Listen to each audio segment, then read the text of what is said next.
नमस्कार। राजस्व लेखपाल भर्ती परीक्षा 2020 के लिए संचालित हिंदी के 500 प्रश्नों की एक बृहद श्रृंखला में मैं आशुतोष आप सभी का स्वागत करता हूं। इससे पहले हम लोग 10 कक्षाओं में एक दूसरे से परिचित भी हो चुके हैं और अपने अभ्यास को भी देख चुके हैं, अपना मूल्यांकन कर चुके हैं।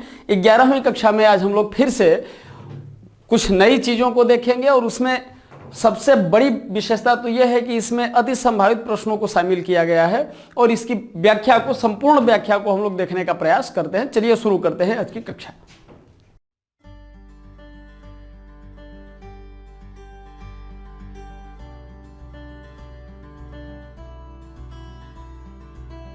क्या आप राजस्व लेखपाल भर्ती परीक्षा 2020 के लिए तैयारी कर रहे हैं? तो जुड़िए हमारे 90 दिन के क्रैश कोर्स प्रोग्राम से। इस क्रैश कोर्स का उद्देश्य छात्रों को घर बैठे राजस्व लेखपाल परीक्षा की संपूर्ण तैयारी करवाना है। वीडियो लेक्चर्स, नोट्स और टेस्ट सीरीज के माध्यम से लेखपाल के पूरे पाठ्यक्रम को पढ़ाना और अभ्यास कराना ही हमारा लक्ष्य है, जिसमें आपको मिलेंगे राजस्व लेखपाल के संपूर्ण पाठ्यक्रम को कवर करने के लिए अनुभवी शिक्षकों द्वारा वीडियो लेक्चर्स। साथ ही मिलेगा वीडियो लेक्चर्स में पढ़ाए गए टॉपिक्स का टॉपिक वाइज नोट्स पीडीएफ में। वीडियो लेक्चर्स ज्वाइन करने वाले छात्रों को फ्री टेस्ट सीरीज, जिसमें कि 10 ऑनलाइन टेस्ट और उनकी व्याख्यात्मक हल वाली पीडीएफ होगी, दी जाएगी। ध्यान दें, यह टेस्ट सीरीज परीक्षा से 1 से 1.5 माह पूर्व शुरू होगी।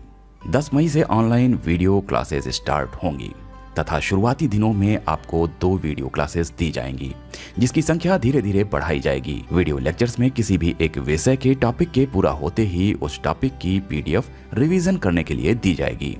वीडियो लेक्चर्स में आपके प्रश्नों एवं डाउट्स का निराकरण संबंधित शिक्षक द्वारा एक ही वीडियो में अलग से वीडियो बनाकर किया जाएगा। जिन आशंकाओं का निवारण व्यक्तिगत रूप से किया जा सकता है, उनके लिए व्यक्तिगत मार्गदर्शन भी दिया जाएगा। सभी वीडियो लेक्चर्स पहले से ही रिकॉर्डेड होंगे तथा लाइव क्लास नहीं होगी, जिससे छात्र अपनी सुविधा के अनुसार किसी भी समय वीडियो लेक्चर्स को देख सकेंगे। वीडियो लेक्चर्स एंड्रॉयड ऐप के माध्यम से आपको दिए जाएंगे तथा वीडियो को ऐप में ही डाउनलोड कर कितनी भी बार देखने की सुविधा मिलेगी। करंट अफेयर से संबंधित वीडियो परीक्षा की निर्धारित तिथि से 20 दिन पहले दिए जाएंगे। यदि परीक्षा के पाठ्यक्रम में कोई बदलाव आता है तो हम उस बदलाव के अनुसार कोर्स को भी अपडेट करेंगे। ये हमारी नैतिक जिम्मेदारी भी है। तो जुड़िए हमारे राजस्व लेखपाल भर्ती परीक्षा 2020 के 90 दिन के क्रैश कोर्स प्रोग्राम से। अधिक जानकारी के लिए 9506742546 पर लेखपाल लिखकर व्हाट्सएप करें या कॉल करें।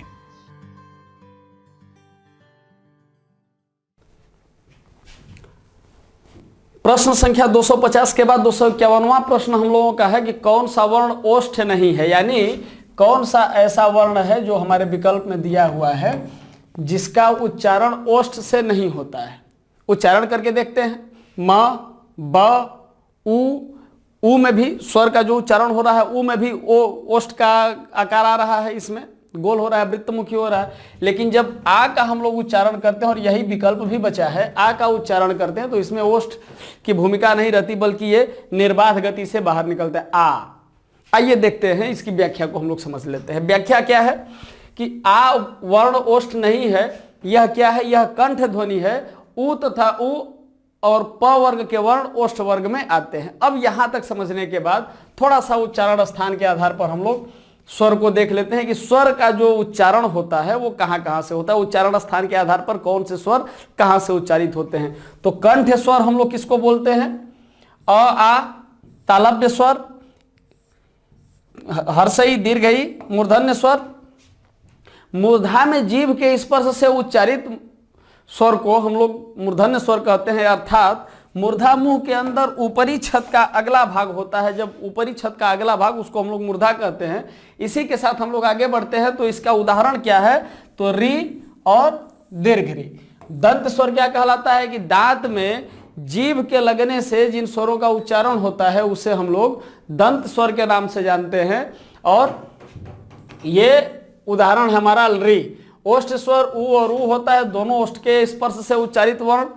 यहां हम लोग अभी स्वर की बात कर रहे हैं। इसके आगे हम लोग देखेंगे कि संपूर्ण वर्णमाला में कौन सा वर्ण किस जगह से उच्चारण स्थान के दृष्टि से किस स्थान से उच्चारित होता है। ठीक, कंठ तालव्य स्वर कौन से हैं? ए और ए। और कंठ और ओष्ठ के मिलने से यानी कंठोष्ठ स्वर कौन कौन से हैं? ओ और ओ। आगे हम लोग बढ़ते हैं, अगले प्रश्न को देखेंगे। अनुस्वार के संबंध में कौन सा कथन उपयुक्त नहीं है?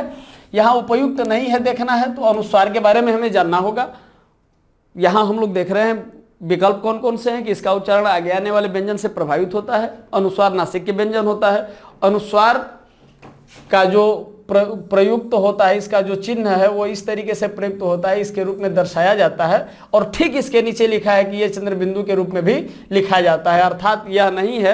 और किसी भी ऑप्शन पर ट्रिक लगाने से पहले, किसी भी नतीजे पर पहुंचने से पहले थोड़ी सी इसकी व्याख्या हम लोग देखेंगे। व्याख्या क्या है? पूरे प्रश्न को समग्र किया गया है, उत्तर इसका समग्र किया गया है कि अनुस्वार एक व्यंजन ध्वनि है और इसके उच्चारण में नाक से अधिक और मुख से कम हवा बाहर निकलती है, वायु बाहर निकलती है, जैसे अंच, पंच, अंग आदि। और इसका उच्चारण क्या होता है कि आगे आने वाले व्यंजन से प्रभावित होता है। इसके बाद की विशेषता क्या है कि अनुस्वार की ध्वनि प्रकट करने के लिए वर्ण पर बिंदु लगाया जाता है। और अनुस्वार का प्रयोग किसमें होता है? तो तत्सम शब्दों में अनुस्वार का प्रयोग होता है। ये तत्सम शब्दों की भी पहचान है। दूसरी बात, हिंदी की सभी ध्वनियों की हम लोग बात कर लें तो सभी ध्वनियों का उनके उच्चारण स्थान के आधार पर जब वर्गीकरण किया गया तो कैसे हुआ? कंठ ध्वनियां कौन कौन सी हैं? तो स्वर में पहले तो हम लोग ये बात कर लें कि जो वर्गीय व्यंजन है क, च, ट, त और प, इन कचट तब का ये वर्गीय व्यंजन कहलाते हैं। और क किससे उच्चरित होता है? क पूरा का पूरा क वर्ग ये कंठ से उच्चरित होता है। और इस व्यंजन के साथ ही साथ अ और आ स्वर भी कंठ ध्वनियां ही कहलाती हैं। तालव्य यानी अब च वर्ग कंठ के बाद, पहले यहाँ कंठ है, कंठ के बाद तालु आता है, कंठ के ऊपर सबसे नीचे कंठ, इसके बाद तालु। तो च वर्ग जो है तालु से उच्चरित होता है, इसको तालव्य ध्वनियां कहते हैं। इसी के साथ साथ ये व्यंजन में च वर्ग, लेकिन इसमें स्वर में कौन कौन से ध्वनियां आएंगी? तो लघु ई और दीर्घ ई। इसके बाद हम लोग आगे बढ़ते हैं, कुछ और देख लेते हैं। मूर्धन्य ध्वनियां कौन कौन सी हैं? तो स्वर में मूर्धन्य री आता है और ट वर्ग मूर्धन्य में आता है। इसी के साथ साथ स जो है मूर्धन्य स, यह भी किस में आएगा? मूर्धन्य ध्वनियों में ही आएगा। दंत में त वर्ग की सभी ध्वनियां दंत स्वर में आती हैं, त, थ, द, ध, न। और इसी के साथ र, ल, स और छ, ये व्यंजन भी, ये सभी ध्वनियां किस में आएंगी? दंत में आएंगी। ओष्ठ ध्वनियां कौन कौन सी हैं? तो प वर्ग की सभी ध्वनियां किस में आती हैं? ओष्ठ में आती हैं। अनुनासिक ध्वनियां किस में आती हैं? तो मुंह और नाक दोनों के सहयोग से जिनका उच्चारण होता है उनको अनुनासिक ध्वनियों के रूप में हम लोग जानते हैं। और इनके उच्चारण के दौरान कुछ वायु तो नाक से निकलती है और कुछ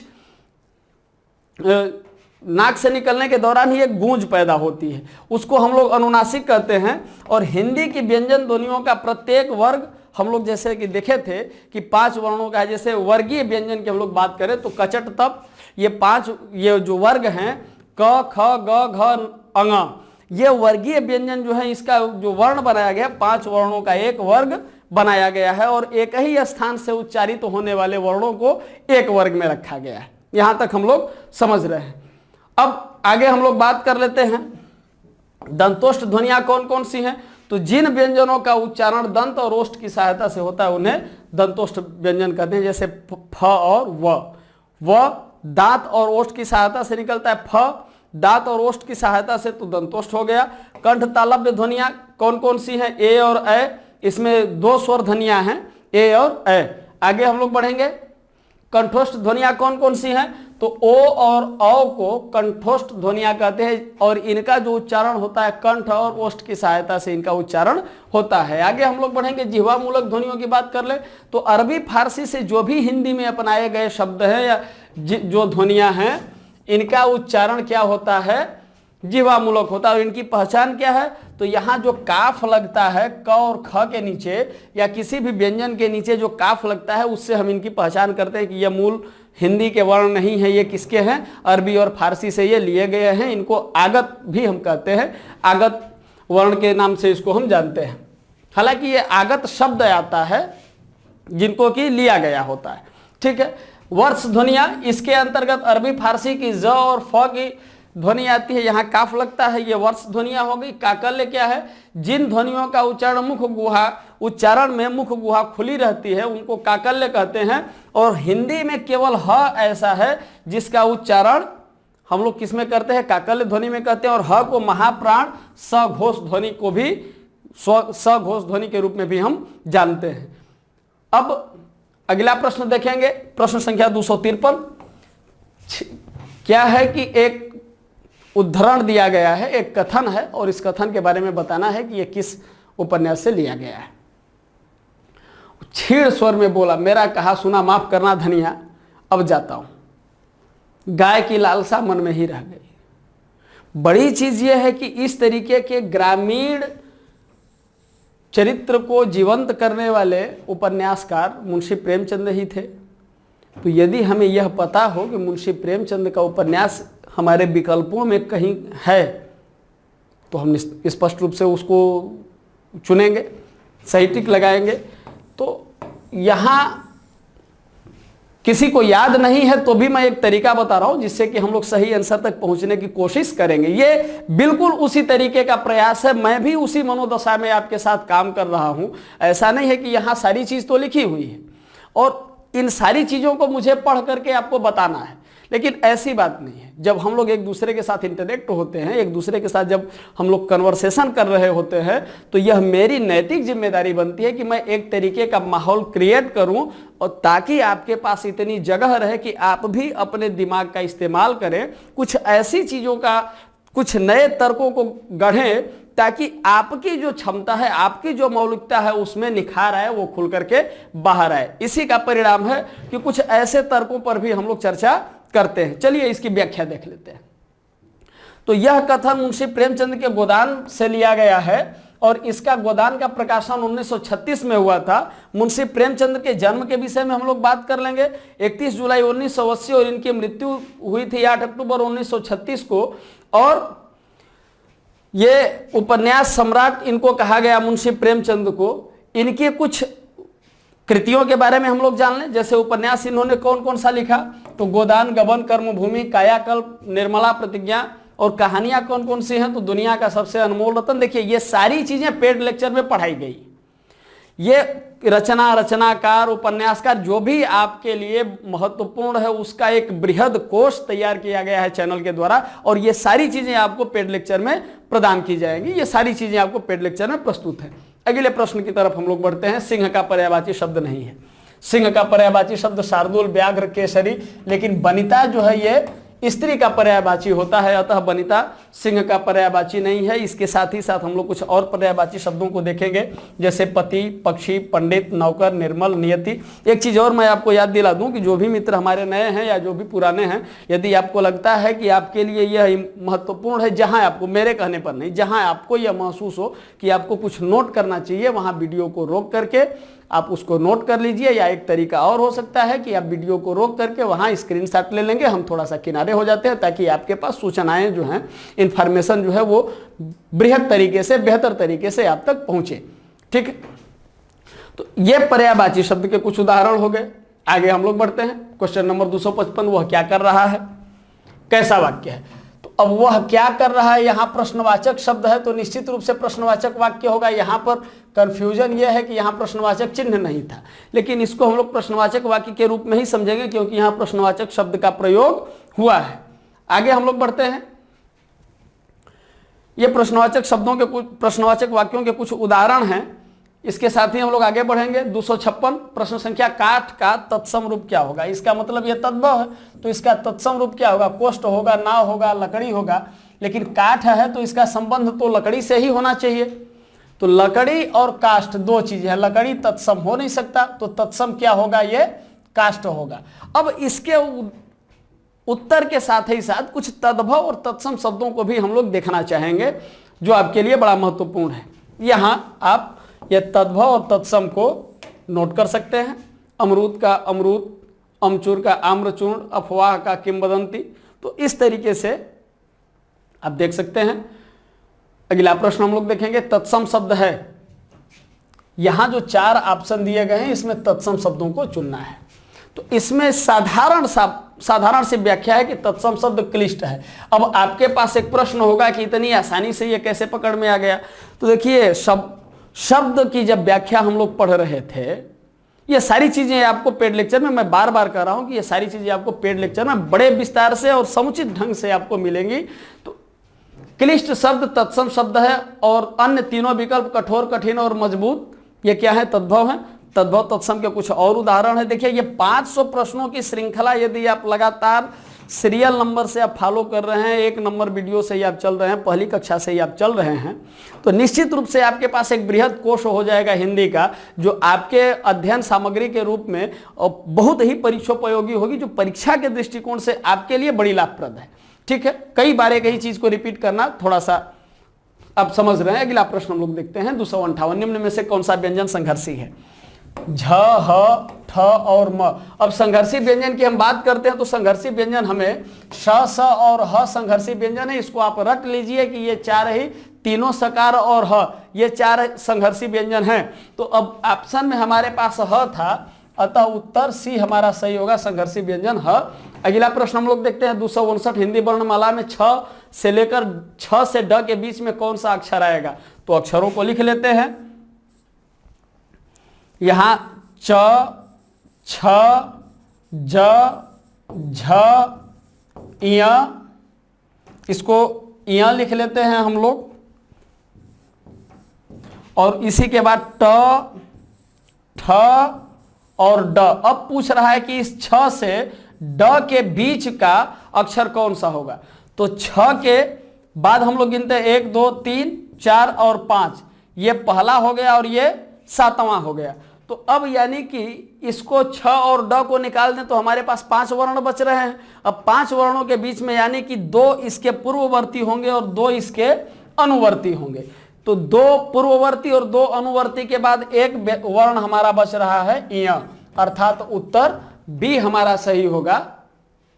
नेक्स्ट क्वेश्चन हम लोग देखेंगे किस शब्द में उपसर्ग नहीं है? उपसर्ग, अपवाद, प्रभाव, पराजय या ओढ़ना। अपवाद में हम लोग देखते हैं वाद के साथ अप लगा हुआ है, प्रभाव यहां पर भी उपसर्ग लगा हुआ है, पराजय जय के साथ परा लगा हुआ है, और ओढ़ना जो है एक ऐसा शब्द है जिसमें कि उपसर्ग नहीं है, अतः उत्तर डी हमारा सही होगा। अब चूंकि कई शब्द ऐसे भी होते हैं जिसमें 2 उपसर्गों का प्रयोग होता है, उनको भी हम लोग थोड़ा सा देख लें। ये आपके लिए बड़ा महत्वपूर्ण है और मुझे लगता है कि आपको इसे नोट करना चाहिए। जैसे निर्धन, आधन, करण, निराकरण, ये 2 उपसर्गों से निर्मित है। प्रतिधन, उपधनकार, प्रत्युपकार, ये 2 उपसर्गों से निर्मित है। यहां आपको यह समझना होगा कि यहां जो विशेष करके लिखा गया है आपके लिए, तो यह जरूरी नहीं है कि एक शब्द के साथ एक ही उपसर्ग जुड़ा, एक शब्द के साथ 2 उपसर्ग भी हो सकते हैं, और इन 2 उपसर्गों के साथ जो शब्द निर्मित हुए हैं उसका उदाहरण आपके सामने है। क्लियर? आगे बढ़ते हैं नेक्स्ट क्वेश्चन की तरफ। 256, कहावत शब्द में प्रयुक्त प्रत्यय है, उपसर्ग प्रत्यय की बात कर रहा है, तो यहां पर कौन सा प्रत्यय इसमें लगा हुआ है? आगे बढ़ते हैं हम लोग, देख लेते हैं इसकी व्याख्या देख लेते हैं। तो कह के साथ आवत जब जुड़ता है तो कहावत होता है, इसका मतलब कि हमारा उत्तर डी सही है और आवत प्रत्यय इसमें सही होगा। और चूंकि महत्वपूर्ण उदाहरण भी हम लोग देख लें, मीठा के साथ आस मिठास, लोहा के साथ आर लुहार, ऐसे ही नाटक के साथ कार नाटककार, बड़ा के साथ आई बड़ाई। तो कुछ ये महत्वपूर्ण उदाहरण हैं जो प्रत्यय के उदाहरण हैं जो शब्दों के साथ मिलकर के नए शब्द का गठन करते हैं। अगला प्रश्न हम लोग देखेंगे, जिन शब्दों की उत्पत्ति का पता नहीं चलता उन्हें कहा जाता है। जिन शब्दों की उत्पत्ति का पता ही न चले उन्हें हम क्या कहेंगे? तो अब पहले तो यहाँ ये समझ लिया जाए कि जो संस्कृत के मूल शब्द हैं उनको तत्सम कहते हैं, और इन शब्दों से जो शब्दों की उत्पत्ति होती है जिनका प्रयोग हम लोग हिंदी भाषा में करते हैं उसको तद्भव के रूप में जानते हैं। विदेशी भाषा से लिए गए शब्दों को हम लोग विदेशज के रूप में जानते हैं।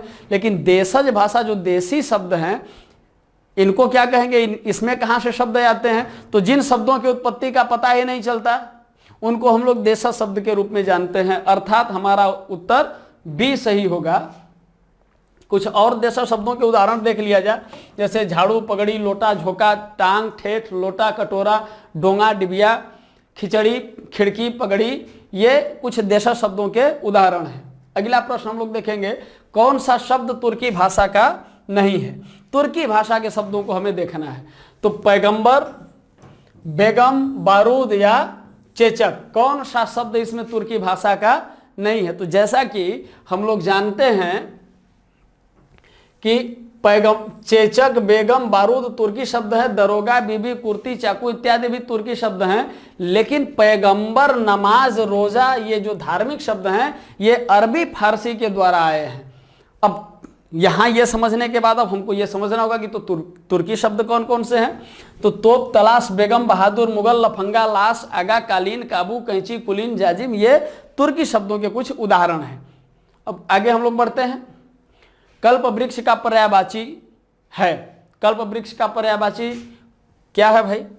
तो पारिजात, देव वृक्ष, कल्प तरु। और मुझे लगता है कि ये तीनों कल्प वृक्ष के पर्यायवाची हैं, अतः यहां पर उत्तर डी सही होगा। और आपके लिए अनिवार्य यह है कि इसके साथ ही साथ कुछ अन्य पर्यायवाची शब्दों को भी आप ध्यान में रखें, जैसे कृष्ण का पर्यायवाची, कृषक का पर्यायवाची, कृतज्ञ का और कुबेर का। आप एक काम करें, आप जब नोट्स बना रहे हैं तो जो भी महत्वपूर्ण टॉपिक जैसे तद्भव तत्सम का एक अलग तैयार कर लें। उसमें जैसे ही आपको यहाँ से शब्द मिलते हैं तद्भव तत्सम को लिख लें, विलोम शब्दों को लिख लें, और इसी तरीके से पर्यायवाची शब्दों को लिख लें। वाक्यांशों के लिए एक शब्द उसको लिख लें, अनेकार्थी शब्दों को लिख लें। तो ये आपके पास एक कंप्लीट मटेरियल हो जाएगा। 500 प्रश्नों की श्रृंखला के खत्म होते होते आपके पास अध्ययन के लिए बहुत बड़ी सामग्री हो जाएगी, बेहद सामग्री आपके पास उपलब्ध रहेगी। अगला प्रश्न हम लोग देखते हैं।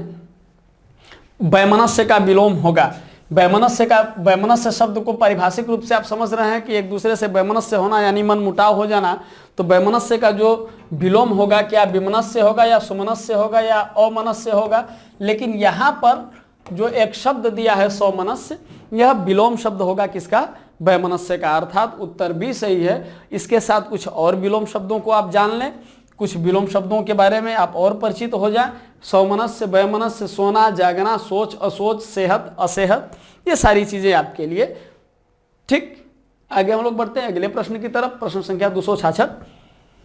वाक्यांश के लिए एक उचित विकल्प चुने। जो इंद्र पर विजय प्राप्त कर चुका हो उसे क्या कहेंगे? उसे हम लोग इंद्रजीत कहते हैं।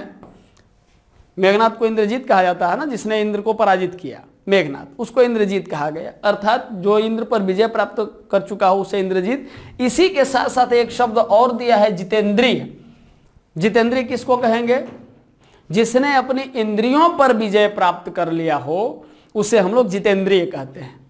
ठीक, इसके साथ कुछ और चीजों को आप समझ लें, जैसे जिसने अनेक विषयों का ज्ञान सुना और स्मरण कर लिया हो, बहुश्रुत कहा जाता है। जिसने अभी तक विवाह न किया हो, कुंवारा। यानी वाक्यांशों के लिए एक शब्द का इस्तेमाल हम लोग करते हैं, और एक शब्द में एक पूरे वाक्य को हम लोग, पूरे वाक्य के निष्कर्ष को उठा करके अपनी भाषा में जब प्रयोग करते हैं या उठा करके रखते हैं कहीं संप्रेषण या संवाद में, तो हमारी भाषा और रोचक भी होती है और प्रभावशाली भी होती है। अर्थात हमारे लिए परीक्षा के दृष्टिकोण से यह महत्वपूर्ण तो है ही, हमारे अपने दैनिक जीवन में उपयोग के लिए भी इन शब्दों का संकलन अति आवश्यक है।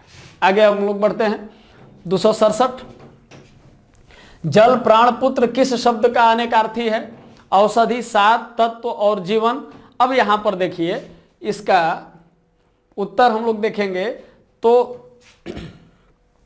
जल, प्राण, पुत्र, जीवन के अनेकार्थी हैं। उत्तर डी सही है। और कुछ महत्वपूर्ण अनेकार्थी शब्दों को हम लोग देखेंगे कि अतिथि, मेहमान, साधु, यात्री। या अतिथि का सीधा सा मतलब ये होता है, शाब्दिक अर्थ इसको हम लोग कहते हैं कि जिसके आगमन की कोई तिथि ना हो, जिसके आने की कोई तिथि ना हो। तो किसके आने की कोई तिथि नहीं होती है? तो मेहमान के, साधु के, या अपरिचित व्यक्ति के, या यज्ञ में सोमलता लाने वाला, या अग्नि का, या राम का पोता, या कुश का बेटा, इसको हम लोग अतिथि के रूप में जानते हैं। अधर, धरती या धरती आकाश के बीच का जो स्थान है। पाताल या होठ, नीचा, निचला होठ जिसको हम लोग बोलते हैं। अधिवास या अनंत, अनंत, अनल और अंतर, ये कुछ ऐसे शब्द हैं जिनके कि अनेक अर्थ होते हैं। इसको हमें जानना चाहिए। आगे हम लोग देखते हैं प्रश्न संख्या 268। अब देखिए, यहां पर एक शब्द दिया हुआ है और पूछ रहा है कि इसका अर्थ इस विकल्प में नहीं है। किसका? यह शब्द जो भाव दिया है इसका अर्थ इस विकल्प में नहीं है, उस विकल्प का चयन करिए। तो भाव से विचार होता है, भाव से अभिप्राय भी होता है, भाव का एक अर्थ दर भी होता है, लेकिन भाव का अर्थ भवन नहीं होता। भवन का अर्थ घर से होता है, मकान से होता है। अंग्रेजी भाषा में हाउस या होम भी आप इसको बोल सकते हैं। ठीक, चलिए एक बार फिर अनेकार्थी शब्दों को हम लोग देख लेते हैं। तो यहां पर कुछ अनेकार्थी शब्द है, इसको आप नोट करते चलिए। मेरा निवेदन है आपसे कि आप इसको नोट करते चलें, ये आपके लिए काफी महत्वपूर्ण होगा, काफी लाभदायक होगा। दूसरी बात कि मैं बोल रहा हूं नोट करने के लिए, तो इसलिए बोल रहा हूं कि मुझे लगता है कि यह मेरी नैतिक जिम्मेदारी है आपके हित चिंतना की। कुछ बौद्धिक आतंकवादियों से सतर्क रहने की जरूरत होती है। बौद्धिक आतंकवादी का मतलब यह होता है कि वो जैसे ही आप किसी चीज का अभ्यास करने जाएंगे, हो सकता है कि आपको वो चीज आती हो, लेकिन बार बार अभ्यास करने से उसकी प्रगाढ़ता होती है, उसमें स्थिरीकरण आता है, स्थायित्व आता है। लेकिन बौद्धिक आतंकवादी आपको यह कहेंगे कि अरे छोड़ो, मुझे ये पता है, मैंने ये जाना है, मैंने ये किया। ऐसा कुछ भी नहीं है जो आप नहीं पढ़े हैं, आप सब पढ़े हैं, सब आपके अचेतन अवस्था में है। बावजूद इसके आपका अभ्यास इसलिए कराया जा रहा है कि गलती की संभावना कम से कम हो। बार बार अभ्यास का केवल एक नियतार्थ यह होता है कि गलती करने की संभावना हमारी कम से कम हो। हमारा अचेतन मस्तिष्क इतना तैयार रहता है कि गलतियों की संभावना को कम कर देता है। ठीक है, अगला प्रश्न हम लोग देखते हैं। प्रश्न है, मैं 3 मिनट में आ रहा हूं, वाक्य में कौन सा कारक है? थोड़ा सा जटिल हो रहा है, तो यहां पर इसके अर्थ को हम लोग व्याख्या को देखेंगे। व्याख्या थोड़ी सी बड़ी है, थोड़ा संभल करके आपको समझना पड़ेगा। इस वाक्य में अधिकरण कारक है, और अधिकरण कारक कैसे है कि समयवाचक संज्ञा के साथ में का प्रयोग होता है। जैसे 1 वर्ष में, 2 महीने में, 1 सप्ताह में, 3 दिनों में, 2 घंटे में, 3 मिनट में, 2 सेकंड में, मई में, जून में, अर्थात समयवाचक संज्ञा के साथ में का प्रयोग होता है। तो इस संबंध में 3 बातें आवश्यक है, सावधानियां हैं, उसको हम लोग देख लें। पहली सावधानी क्या है कि प्रायः निश्चित अवधि के लिए इसका प्रयोग होता है में का समयवाचक संज्ञा के साथ। किंतु अपवाद क्या है कि 1 मिनट में ठीक कर देता हूं, दवा दे रहा हूं, 2 सेकंड में चंगा हुआ जाता है, तो ये अपवाद है। ऐसे प्रयोगों में लगभग का भाव होता है, और जैसे ही संख्या दोहरा करके 2-4 दिन में हो जाएगा, इसमें हम लोग लगभग का भाव व्यक्त करते हैं। दूसरी चीज क्या आती है, ये तो आप समझ रहे हैं ना कि ये करण कारक है। सावधानियों की हम लोग बात करते हैं, में का जो प्रयोग हुआ है उसकी बात करते हैं। अर्थ की सूक्ष्मता की दृष्टि से यदि हम देखते हैं तो में के ऐसे प्रयोगों के 3 अर्थ हैं, जैसे ऊपर हम लोगों ने देखा। पहला क्या है कि अवधि के भीतर, यानी सप्ताह में 4 बार पढ़ाने जाते हैं, एक अवधि है, उसके भीतर की बात हो रही है। दूसरा अवधि के अंत में, जैसे 5 वर्षों में देश कहां से कहां का कहां पहुंच गया, ये समय अंतराल के अंत की बात हो रही है। तीसरा के बाद, यानी उसके बाद की बात है। पहली बात तो यह है कि अवधि के भीतर, दूसरा अवधि के अंत में, और तीसरा अवधि के बाद। जैसे वे गए तो, लेकिन 1 मिनट में लौट आए, यहां भी में का प्रयोग हुआ है। अब तीसरी चीज आती है समयवाचक। समयवाचक क्रिया विशेषण, जैसे आजकल, परसों, अब, कब के साथ में का प्रयोग प्रायः नहीं होता, लेकिन आजकल यह देखा गया है। अपवाद क्या है कि आजकल में वे आने वाले हैं, अब इसके साथ भी में का प्रयोग होने लगा है। तो यहां तक हम लोग समझ रहे हैं। तो अगला प्रश्न हम लोग देखेंगे कि जो कभी लोकप्रिय होता है उसका सम्मान सभी करते हैं। यह कौन सा वाक्य है? यह मेरा प्रश्न आपसे है कि यह कौन सा वाक्य है और इसका सरल वाक्य क्या होगा। ये कमेंट में यदि आप हमें करेंगे, इसका आंसर बताएंगे तो बड़ा अच्छा रहेगा आपके लिए भी और मेरे लिए भी। अचानक से जब प्रश्न क्रिएट किए जाते हैं, पढ़ते पढ़ते जब अचानक से प्रश्न पूछे जाते हैं, तो वो हमारी जो अवस्था होती है, अचेतन अवस्था, उसको चैतन्य करते हैं, उसको जागृत करते हैं। तो ये कौन सा वाक्य है? जो कभी लोकप्रिय होता है उसका सम्मान सभी करते हैं। यानी 2 वाक्य है और दोनों स्वतंत्र हैं। इसको आप संयुक्त वाक्य कह सकते हैं। अब इसको सरल वाक्य में बनाना है, तो लोकप्रिय कवि, इसका जो कवि होते हैं, सही उत्तर इसका होगा बी, क्योंकि लोकप्रिय कवि का सम्मान सभी करते हैं, एक क्रिया है इसमें, और सही उत्तर इसका बी होगा। थोड़ी सी इसकी व्याख्या को हम लोग देखेंगे और संयुक्त वाक्य से सरल वाक्य कैसे बनाया जाता है। उत्तर बी सही है। संयुक्त वाक्य है कि वह न केवल पढ़ता है अपितु पढ़ाता भी है। सरल वाक्य क्या होगा कि वह पढ़ने के साथ साथ पढ़ाता भी है। ऐसे ही ये संयुक्त वाक्य तुम्हारे बारे में सभी बच्चे जानते हैं और बड़े भी जानते हैं। सरल वाक्य इसका होगा तुम्हारे बारे में बच्चे और बड़े सभी जानते हैं। अगला प्रश्न है, निम्नलिखित में से मिश्र वाक्य का चयन कीजिए। मिश्र वाक्य के बारे में हम लोग समझ रहे हैं ना। मिश्र वाक्य ये कि एक वाक्य प्रधान होगा और दूसरा उपवाक्य उस पर आश्रित होगा, जिसको हम लोग उपवाक्य के रूप में समझते हैं। तो प्रातः काल होने पर चिड़िया चहचहाने लगती है, क्या ये मिश्र वाक्य है? सुबह पहली बस पकड़कर शाम तक लौट आओ। अब यहां हम लोग देखते हैं कि जो विद्यार्थी परिश्रमी है वह अवश्य सफल होगा, यानी कि यह मुख्य वाक्य है और इस पर यह आश्रित है। कौन सफल होगा? तो जो परिश्रमी है, जो परिश्रमी है वही सफल होगा। यहां पर हमारा उत्तर सी सही होगा। और मिश्र वाक्य से सरल वाक्य आप लोग कैसे बनाते हैं? जो लोग अध्ययन करते हैं वे अच्छा लिख पाते हैं, अध्ययन करने वाले लोग अच्छा लिख पाते हैं, सीधी सी बात। अगला प्रश्न हम लोग देखेंगे, राम ने कहा कि मैं घर जाऊंगा। घर जाऊंगा कौन सा वाक्य है? यह संज्ञा उपवाक्य है, विशेषण उपवाक्य है, क्रिया विशेषण उपवाक्य है या क्रिया उपवाक्य है? इसका उत्तर हम लोग देख रहे हैं कि इसका उत्तर क्या होगा। थोड़ी सी व्याख्या को हम लोग देख लें। इसका उत्तर है संज्ञा उपवाक्य। अब संज्ञा उपवाक्य के बारे में हम लोग जान लें कि जो उपवाक्य प्रधान वाक्य की किसी संज्ञा या संज्ञा पदबंध के स्थान पर प्रयुक्त हो, मतलब जो भी उपवाक्य प्रधान वाक्य के किसी संज्ञा या संज्ञा पदबंध के रूप में प्रयुक्त हो उसे संज्ञा उपवाक्य कहते हैं। अर्थात जो उपवाक्य संज्ञा की तरह प्रयुक्त हो और संज्ञा की तरह व्यवहार करे उसे संज्ञा उपवाक्य कहते हैं। और इसके गुण क्या है कि यह सकर्मक क्रिया या पूरक क्रिया का काम करता है। और संज्ञा उपवाक्य के पहले सबसे बड़ी पहचान है कि आता है। जैसे श्याम ने कहा कि मैं पढ़ूंगा, वह नहीं जानता कि तुम कहाँ हो। तो इसके पहले संज्ञा उपवाक्य के पूर्व क्या आता है? कि आता है। तो जैसे ही हमको बाकी यदि सारी परिभाषा हम भूल जाएं तो एक ट्रिक हमारे पास यह है कि संज्ञा उपवाक्य के पहले कि आता है। हम यहां से इसको सर्च कर सकते हैं, यहां से इसको हम ढूंढ सकते हैं, उत्तर हमारा सही होगा। आगे हम लोग बढ़ते हैं। ईश्वर तुम्हें दीर्घायु दे, अर्थ के आधार पर वाक्य का भेद बताएं। अर्थ के आधार पर जो वाक्य हैं उसको हम देखते हैं कि इसमें ये ईश्वर तुम्हें दीर्घायु दे, ये क्या होगा? तो निश्चित रूप से यह इच्छा है, ये इच्छा व्यक्त की जा रही है, किसी को आशीर्वाद दिया जा रहा है, इच्छा बोधक आएगा, ये इच्छावाचक वाक्य कहलाएगा। अर्थात उत्तर सी हमारा सही है। इसी तरीके से और भी उदाहरण हम लोग देख लेते हैं। सदा कल्याण हो, अच्छे के लिए, आशा। तो कुल मिलाकर के ये देखते हैं कि इच्छा, शुभकामना, आशीर्वाद, आशा आदि के भाव जिसमें प्रकट हो उसे हम लोग इच्छावाचक कहते हैं, इच्छावाचक वाक्य कहते हैं। अब बात आती है प्रश्न संख्या 274, राम रोटी खाता है। क्या है कि इस वाक्य का कर्मवाच्य रूप है? क्या है कि राम रोटी खाता था, राम से रोटी खाई जाती है, राम रोटी खा रहा है या राम रोटी खाएगा। तो यहां उत्तर हमारा बी सही होगा। अब थोड़ा सा इसके बारे में हम लोग जान लें कि कर्तृवाच्य से कर्मवाच्य कैसे बनाया जाता है। ठीक, इन नियमों को जानने के लिए हमें यह देखना होगा कि कर्तृवाच्य के वाक्य को कर्मवाच्य में कैसे बदलते हैं। ये नियम क्या क्या है? तो सबसे पहला नियम है कि कर्तृवाच्य कर्ता के साथ यदि कोई विभक्ति लगे तो सबसे पहले विभक्ति को हटाइए। कर्तृवाच्य में कर्ता के साथ यदि कोई विभक्ति लगे तो सबसे पहले विभक्ति हटाइए।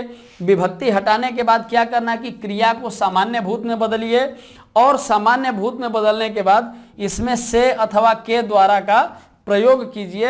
यह एक साधारण रूप है। इसके साथ कुछ सावधानियां और हैं कि इस बदले हुए रूप के साथ काल, पुरुष, वचन और लिंग के अनुसार जाना क्रिया का रूप जोड़िए। काल, वचन, पुरुष और लिंग के अनुसार जाना क्रिया का रूप यदि जोड़ा जाए तो कर्तृवाच्य से कर्मवाच्य बनाया जा सकता है। ये एक साधारण नियम है। आगे हम लोग बढ़ते हैं। यह उदाहरण है कर्तृवाच्य और कर्मवाच्य के। आगे बढ़ते हैं। मेरी आंखों में दर्द है, इस वाक्य में दर्द का पद परिचय दीजिए। तो सीधी सी बात है कि दर्द एक दशा या एक अवस्था या एक भाव का बोधक है। तो दर्द क्या होगा कि यह भाववाचक संज्ञा होगी। ठीक है, तो सबसे पहले हम देखते हैं कि हमारे विकल्पों में भाववाचक कहीं है कि नहीं।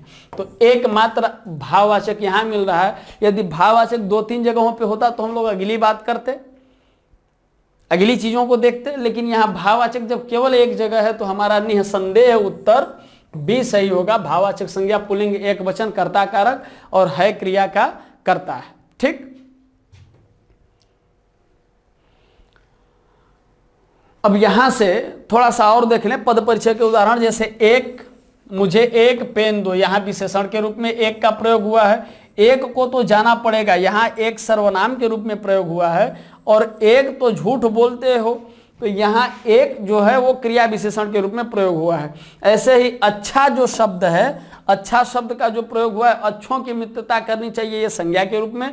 पार्थ अच्छा लड़का है, यहाँ पर जो अच्छा शब्द का प्रयोग हुआ है, इसका जो पद परिचय है वो विशेषण के रूप में है। अब आगे हम लोग बढ़ेंगे। इसी के साथ हमारी आज की कक्षा समाप्त होती है। फिर हम लोग मिलेंगे अगली कक्षा में। तब तक के लिए धन्यवाद, बहुत बहुत आभार आपका।